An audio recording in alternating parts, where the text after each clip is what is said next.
This is Ira Glass of This American Life. Each week on our show, we choose a theme, tell different stories on that theme.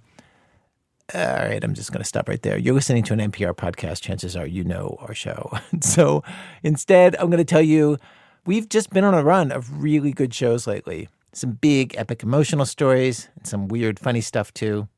Download us, This American Life.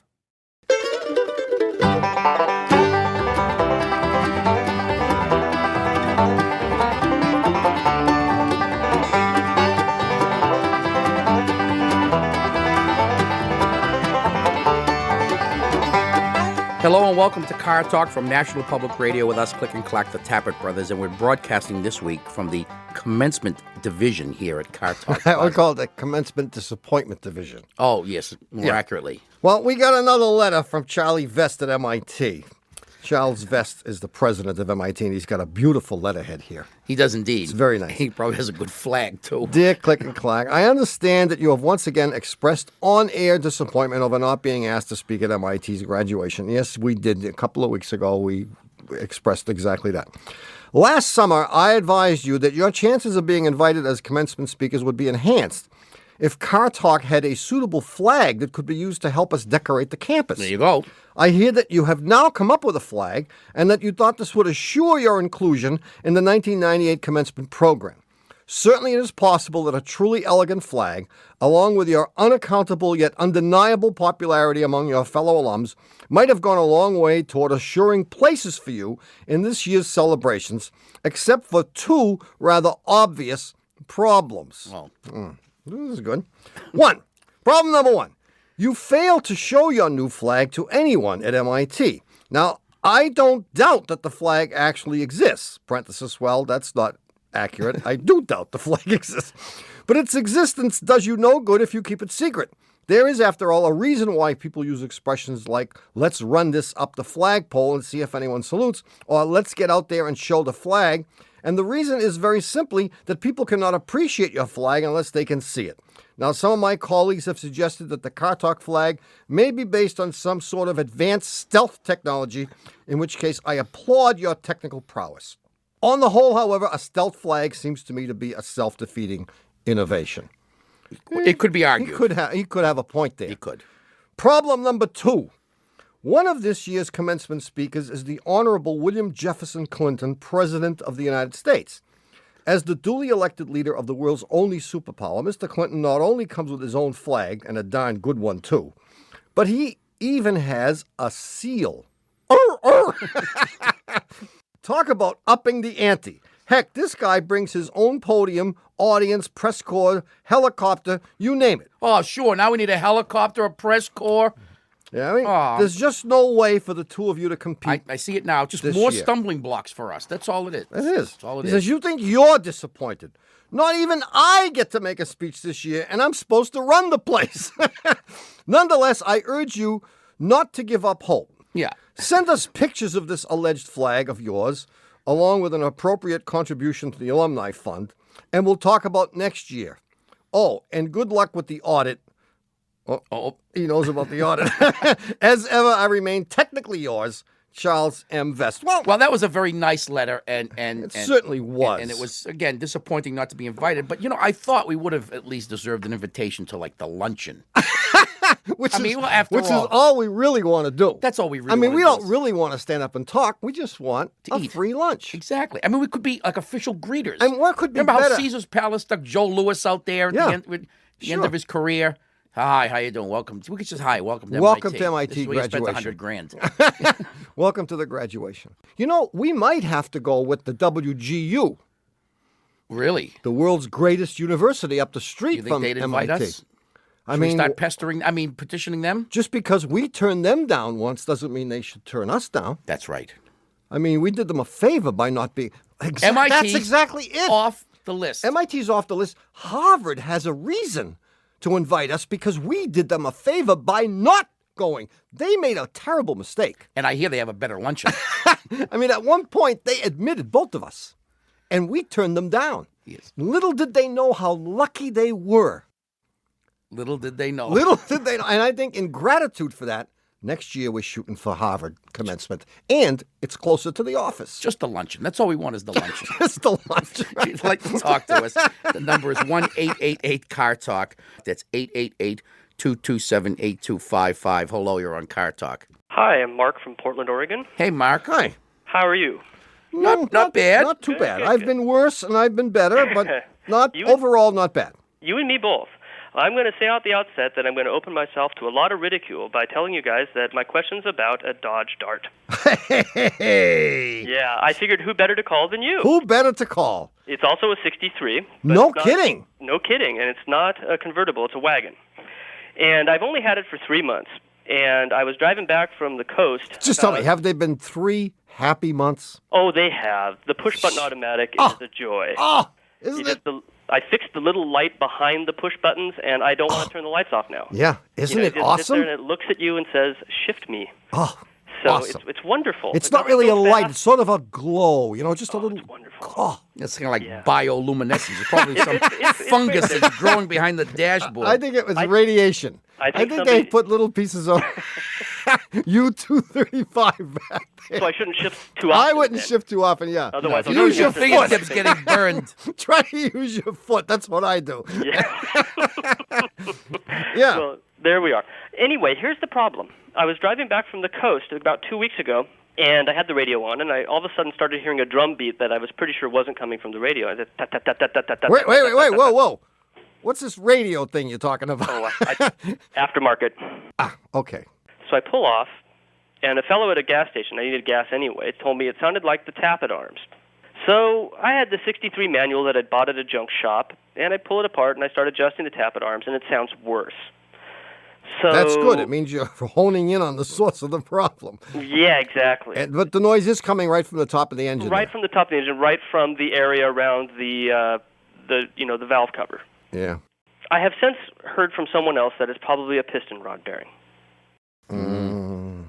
And I've noticed since I've been driving it that at idle, the oil light comes on. Oh, the dreaded rod knock. That's exactly what that was the second thing. When the may. engine is idling, Mark, what's the frequency of this noise? Is it tok, tok, tok, tok, No, it's faster. Oh, it is Yeah, faster. but louder. It's pretty evil sounding. That's it. At idle. Yeah, but That could be good news. that could be good news. Well, it's so hard to know. It's too. I mean, what you got to next time? Here's what you do. Did you really enjoy these last 3 months? I did.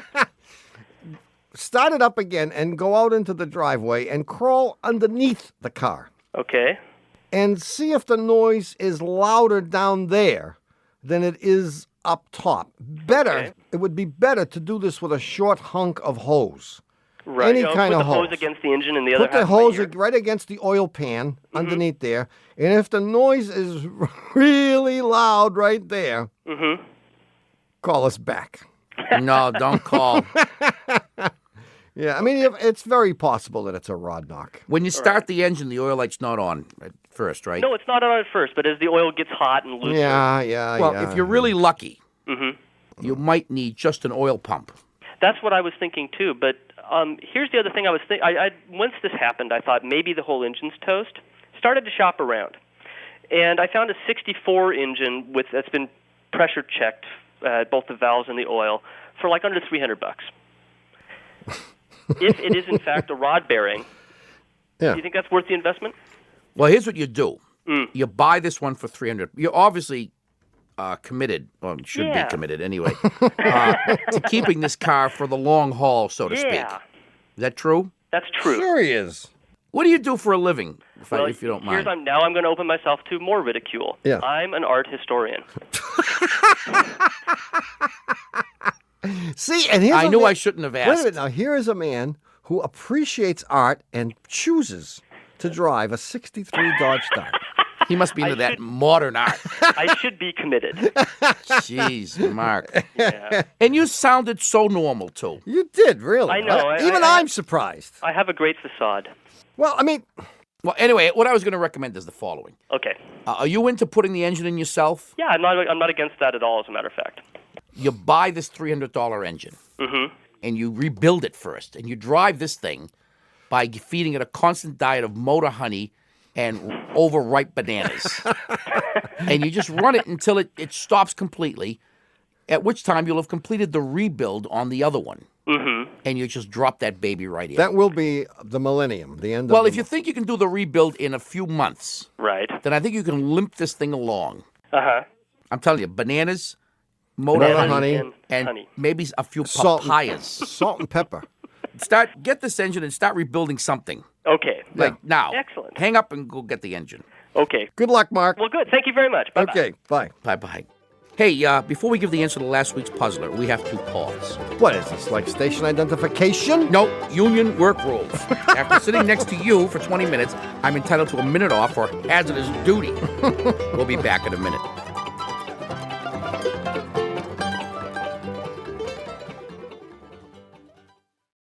This message comes from Wise, the app for doing things in other currencies. With Wise, you can send, spend, or receive money across borders, all at a fair exchange rate. No markups or hidden fees. Join millions of customers and visit wise.com. T's and C's apply. These days, there is a lot of news. It can be hard to keep up with what it means for you, your family, and your community. Consider This from NPR as a podcast that helps you make sense of the news. 6 days a week, we bring you a deep dive on a story and provide the context, the backstory, and analysis you need to understand our rapidly changing world. Listen to the Consider This podcast from NPR. I'm Tanya Mosley, co-host of Fresh Air. At a time of sound bites and short attention spans, our show is all about the deep dive. We do long-form interviews with people behind the best in film, books, TV, music, and journalism. Hear our guests open up about their process and their lives in ways you've never heard before. Listen to the Fresh Air podcast from NPR and WHYY.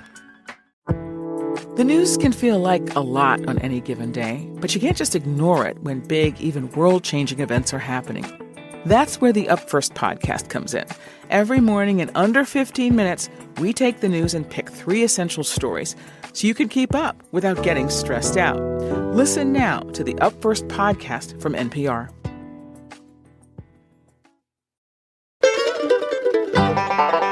Hi, we're back. You're listening to Car Talk with us, Click and Clack, the Tappet Brothers, and here's the answer to last week's puzzler, which my brother What was doesn't last remember week's puzzler? Last at week's all. puzzler. Yeah, good, Catherine. puzzler. See, good. Feed them good. No. Yeah. Good. Last week's puzzler, I have no idea. I didn't think so. Give me a hint. I prefaced this by saying this was a quasi-automotive puzzler. And it wasn't automotive at all, Yes, it as was. I remember. Yes, Oh, yeah, I remember. it was. The people at the pool. There you go. Yeah. Some years ago, my family and I went on a little ski vacation in the mountains. And we spent the first day hitting the slopes, mostly with our faces. And after that first day, we decided to spend the next day in the more comfortable surroundings of the indoor. Did I say indoor? It wasn't an indoor. It was a heated pool, but it was outside. It was outside. Yeah, a little nippy, but it was interesting. Yeah. And our vacation improved considerably from that point on. Well, while we were there, the 4 of us sitting in our chairs crying out, "Towel, boy!" Another family of 4 started walking toward us. Now, my younger son noticed that there were 2 very cute teenage girls walking in front of their parents. And he studied them, and after they drew closer, he said to me, "They're Australians, you know." And I said, "Oh, you've met them?" He said, "No, they're as strange to me as are my textbooks." I said, "Well, then obviously you've overheard them speaking." He said, "No, I've never seen or heard them before in my life."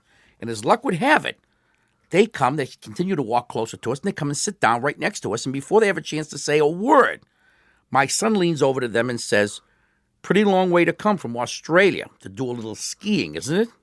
And the father says, "You're right, mate. It sure is." Wow. Wow. And the question... Now, this kid that he's talking about, in addition to being my brother's son, happens to be my nephew. And that's why he's so damn smart. That's the only reason. He's my wife's son, too.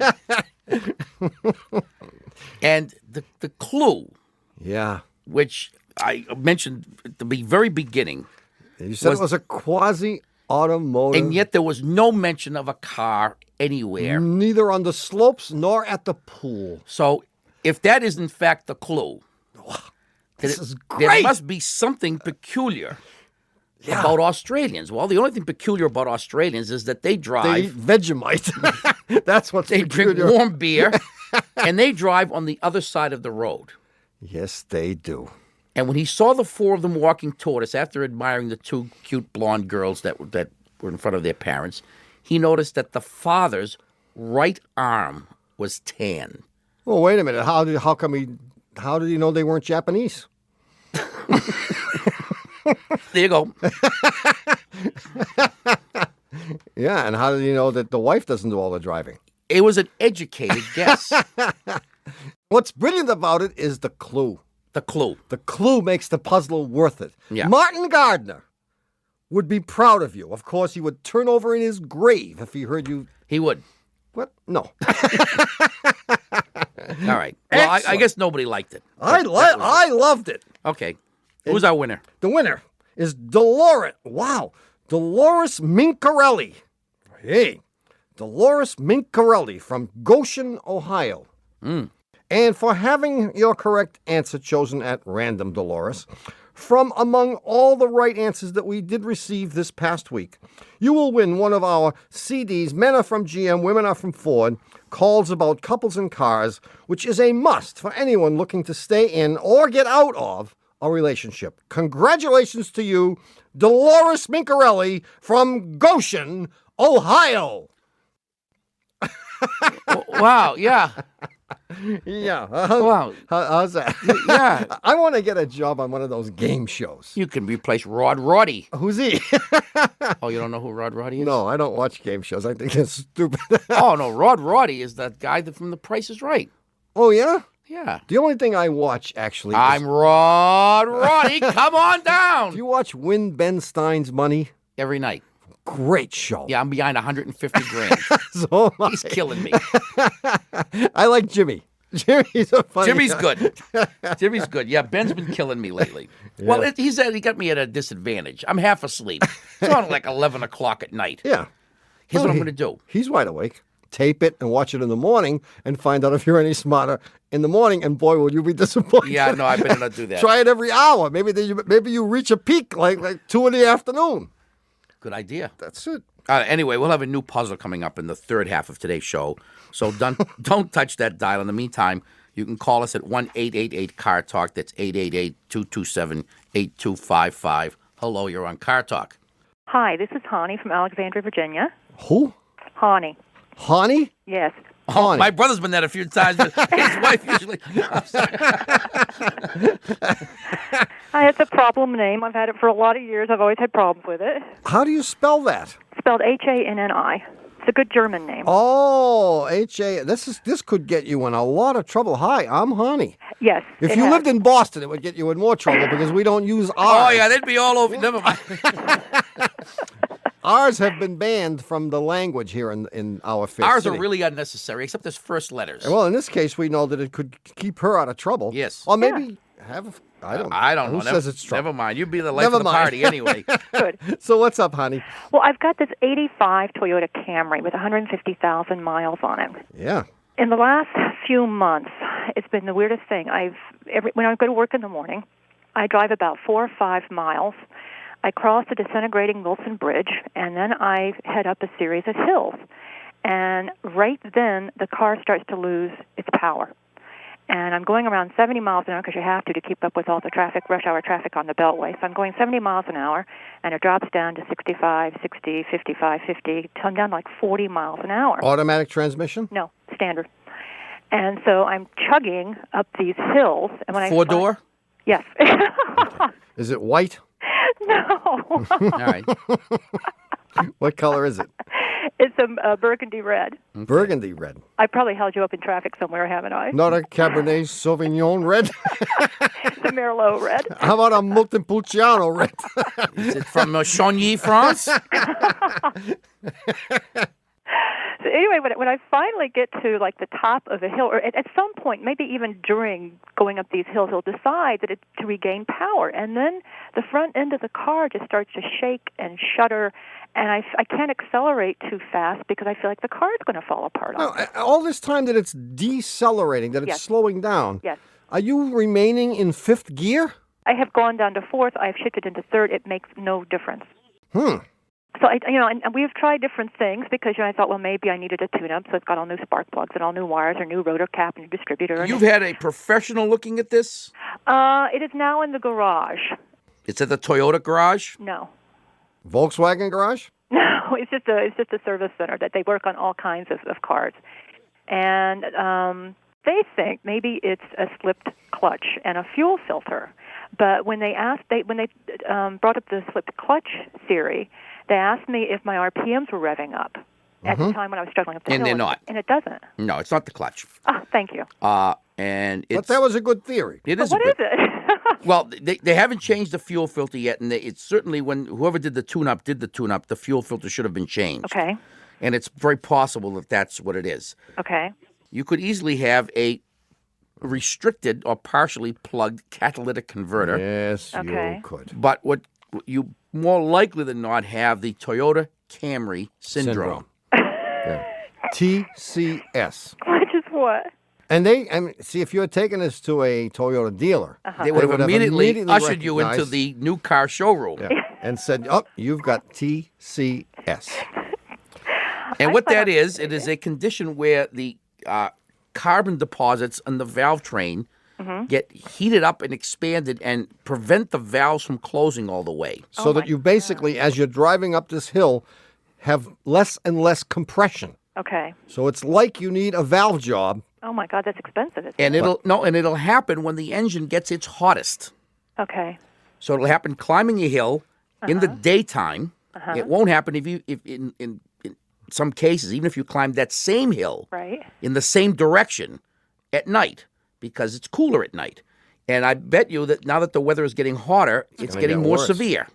Yes, it is. Yes, it is. is. There you go. There you go.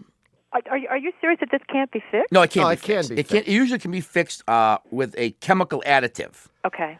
In fact, if you can find a repair shop in your area that has something called a motor vac, Okay. it's a machine that's sold by Snap-on dealers, Snap-on tool dealers to unsuspecting garage owners. You got one? Yeah. I have two of them. No, it actually works very well for this, and it'll clean the carbon deposits out of the valve train and make the thing run like a new car. Great. And if this guy doesn't understand what to do with this, then you may be forced to go to the dealer because they definitely will know. Okay. And consider adding another letter to your name. See ya, Thank you much. honey. Bye-bye. Bye. Hello. Well, it did I mean, sound- it's everyone's dream. Hello, I'm Honey. Well, she didn't even say honey. She said, I died and gone to she said, hello, I'm honey. If you play the tape back, she said, hello. She did say that. Hello, I'm honey. She did say that. And we said, whoa. Of course, when she announced herself, two of us immediately said, well, hi there. Hi there, come here often. Oh, boy. All right, well, enough of that. Hey, it's time to take another short break. What? More union rules? Nope, Robert's rules. I moved that we get more coffee before the new bustler.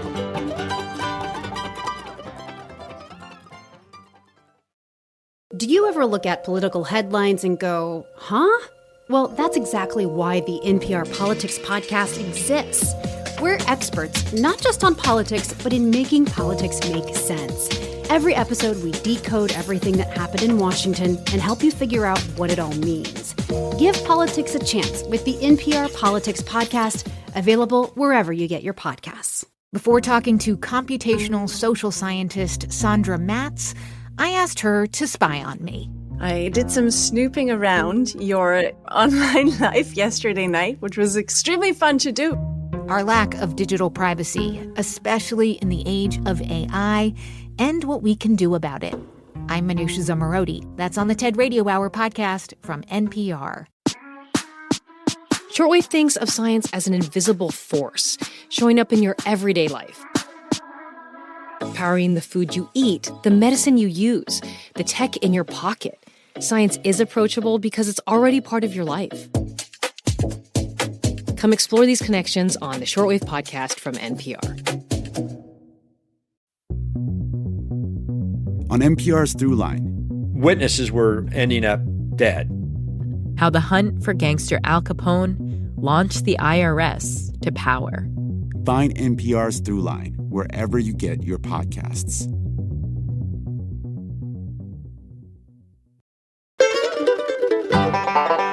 Hi, we're back. You're listening to Car Talk with us, Click and Clack, the Tappet Brothers, and we're here to discuss cars, car repair, and the new puzzler. Now, my brother suggested this puzzler because I guess he didn't like last week's puzzler. So No, I thought last week's puzzler was awesome. The only Aussies. The only difficulty in my suggesting puzzlers is next week when you say to me, "Do you remember the puzzler?" It will be extra embarrassing to say that I don't. No. You're a co-conspirator here. Catherine Imelda Ray Marcos here will be able to remember it. No, she's given up on me. Why? She's been banned. She hasn't given me an answer for weeks. Really? Yeah. I stopped paying her off. I couldn't afford it. It's costing me $10 a week to get it. Really? Yeah. I offered her 20 and she wouldn't. Well, here's the. I don't remember them. You do it. Go ahead. All right, I remember it. It's union rules. I get a week off every 54 years. Sure, here you go. Everyone has heard of companies that go out of business because they were trying to make buggy whips, which is a euphemism for the technology surpassed them. And all the companies left in the dust, so to speak, that in fact did make buggy whips, of course, all went out of business. Not all, but 99.9% of them went out of business when cars came along because you didn't need buggy whips anymore. But there was a company that you wouldn't think would have gone out of business. Really? Pray tell. I saw an ad. I was looking through a book the other day, and I saw an ad for the Scott Muffler Company, which was a thriving company in 1919. The Scott Muffler Company. And that was just about the time that cars were coming into their own. You would think that company would flourish during the next decade. I mean, you would think that cars and the Scott Muffler Company would kind of dovetail, so to speak. You would think so. You couldn't miss, right? And yet, the Scott Muffler Company fell victim to the buggy whip syndrome and went out of business in the following decade. No kidding. And the question becomes, how's come is that? Cool. Huh? Now, if you think you know the answer, I'll do this part because I can tell you get taxed. If you think you know the answer or you're basically a shut-in and you're dying to talk to anybody, send your answer to Puzzler Tower, Car Talk Plaza, Box 3500, Harvard Square, Cambridge. Our fair city. Matt 02238. Or you can email us your answer from our website, cartalk.com. Just click on the Talk to Car Talk section. And if we choose your answer, well, go ahead. And what if we choose the correct answer out of all the thousands? Well, if we happen to choose your correct answer at random from amongst all the correct answers we receive, you'll get one of our CDs called Men Are From GM, Women Are From Ford, and Lawyers Are From Daimler Chrysler. It's a CD about couples and cars and problems they've created over the years. Divorce attorneys. Etc. If you'd like to call us, the number is 1-888-CAR-TALK. That's 888-227-8255. Hello, you're on Car Talk. Hi, my name is Liz. I'm calling from Washington, D.C. Hi, Liz. Are you a lawyer or a politician? I am neither. God bless you, my child. I supervise dorms at Georgetown University. No kidding. Yeah. Can you get my son into Georgetown? Would $50 do it? 50? Yeah. For me? Well, for anybody. I mean, I'll give the $50 to anybody. Just get him out of my house. I don't know. I don't know if that'll do it. Might not. All right. I'll save up the other $95,000. Yeah, it is close to that. Yeah. Oh, yeah. So what do you want to do? You want to play You Bet Your Life? You want to try to win a washer dryer? What? Come on. Okay, I have a 93 Plymouth Colt Vista. Ooh. And I'll kind of start at the end of the story here, which is that I yelled at my mechanic and stormed out and said I'd never go back again. But the thing is, I really don't know if I was right or not. But it doesn't matter. It's good that you did that because you vented. You vented. Well, it was kind of fun. Yeah. But I really don't know if I was in the right. Well, let's find out. Okay. Wait, if you're not in the right, are you going to go back and apologize to him? I might. You might. It's a good thing to apologize. Yeah, no, if you're wrong, you should apologize. Yeah. And if you're right, you should go back and say, I told you so.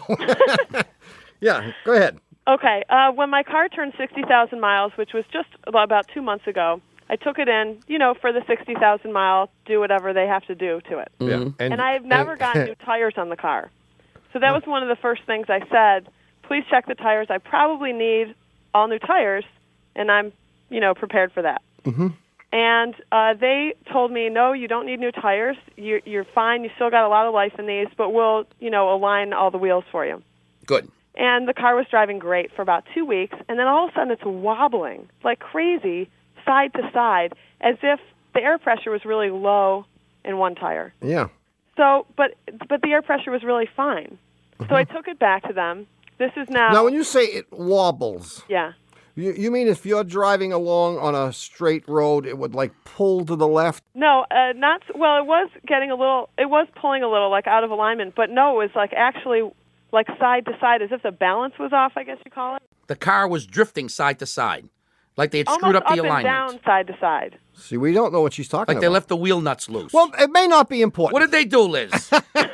Keep going. It may not be important. We may not have to know the definition of wobble. If we do, we'll get back to it. Okay. Yeah. So anyway, I took it back to them and said, I don't know what's going on. It's wobbling a lot. They seem to know what I mean by that. And they said, well, the problem is you need all new tires. And I said, well, why didn't I need all new tires a month ago? Mm-hmm. And they said the tires were fine a month ago.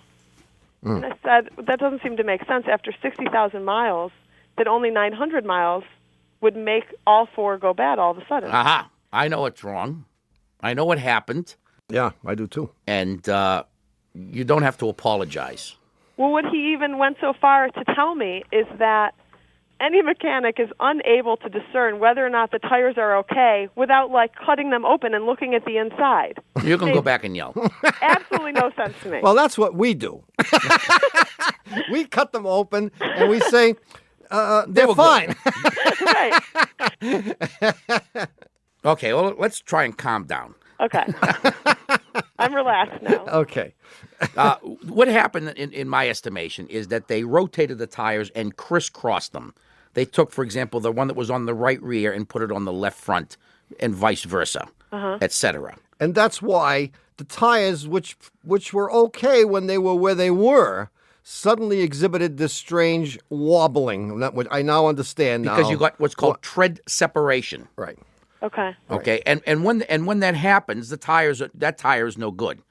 Now, could he have known that was good? The tires may have had enough tread on them when he looked at them a month earlier, and he would have no way of knowing except for the fact that if the tires had been on one side of the car for many, many months and many thousands of miles, they should not have been crisscrossed. Okay. And he should have known. He should have left them alone. If they were okay and he had left them alone, they would still be okay. Well, he took them off to check your brakes. Right. And then he probably balanced them even, charged you for balancing those no good tires. Yeah. And then aligned it, and then crisscrossed the tires. And then, did he sell you the new ones now, or did you go someplace else? I called around to check the prices, and the price he was giving me for the new tires seemed fair. So I went ahead and let them put new tires on. So when did the yelling and screaming take place? After the new tires were on. And he was charging me to align those and balance those. Ah. Well, not to align, but to balance. Okay. And he had to rebalance them because they were different tires. Right. So you didn't have to yell about that. Well, if he was charging you for another alignment, you have justification for yelling. Okay. And if he was charging you to balance them, you have a reason to be upset because you just paid him to balance tires, which were no good. His mistake was in rotating the tires. That was his mistake. Okay. So, I mean, you yelled at him for the wrong reason, but that's okay. He deserved it. He deserved to be yelled at. Well, I think you should call him back and yell at him for the new reason. Tell him you apologize. Yeah. You apologize for yelling at him for charging you to balance the tires. But now I would like to yell at you for 5 minutes for crisscrossing my 60,000-mile tires and ruining everything. Right. And he should have known that tires, original equipment tires, which these undoubtedly were, never last 60,000 miles. Right. So he should have sold you new tires right from the get-go. Okay. You told him you suspected the tires to begin with. Right. Well, what kind of a fool is he? Right. Well, maybe do they have boats in Washington, D.C.? Yes, they do. Of course they do. So maybe he didn't have a boat payment due. Well, Liz, it's been a pleasure. Well, thank you very much. Thanks nice for to talk to you guys. Thanks for your call. calling. Well, it's happened again. You frittered away another perfectly good hour listening to Car Talk. Our esteemed producer is Doug Punkin Lips Berman. Our associate producer and dean of the College of Automusicology is Ken Babyface Rogers. Our assistant producer is Catherine New Shoes Ray. And our engineer is Jonathan Superhighway Sideburns Marston. And our menu and technical advisor, who is present today, is John I'm Not Dead Yet Lawler. He looks pretty good, actually. He does. He looks good for a dead guy. Public opinion pollster is Paul Murky of Murky Research, assisted by statistician Marge Novera. Our customer care representative is Haywood Jabuzzoff. Our director of catering is Russell Upsome Grubb. And our director of Jamaican baseball operations is Reggae Jackson. Is he new? Yeah, he's new. Peekaboo Street directs our intensive care unit, which is known as the Peekaboo ICU. Our director of moral support is Hugh Demand. Our British cutlery specialist is Sir Irving Spoon. Sir Irving Spoon, serving. I got it. I knew you would. Yep. Our sexual harassment counselor is Pat McCann. And our Leo Tolstoy biographer is Warren Peace, author of Leo Tolstoy by Warren Peace. Our chief counsel from the law firm of Dewey, Cheatham & Howe is Hugh Lewis Dewey, known to the other bums in Harvard Square as Huey Louie Dewey. Thanks so much for listening. We're Click and Clack, the Tappet Brothers. Don't drive like my brother or my baby sister. And don't drive like my baby sister or my baby brother. We'll be back next week. Bye-bye. And now here is our chief mechanic, Mr. Vinny Gumbatz, with some very apropos information. Apropos, there you go with them two-syllable words again. Now, if you want a copy of this week's Car Talk show, which is number 24, you call our Shameless Commerce Division at 888-CAR-JUNK. You got that? And if people wanted other Car Talk paraphernalia, would they call the same number? No, you call Virginia people in, you dope. Of course you call the same number. 1-888-CAR-JUNK. Or you can get stuff through the online Shameless Commerce Division at cartalk.com, Yeah. Thank you very much, Vincent. You've been extremely helpful. Yeah, help this, you dope.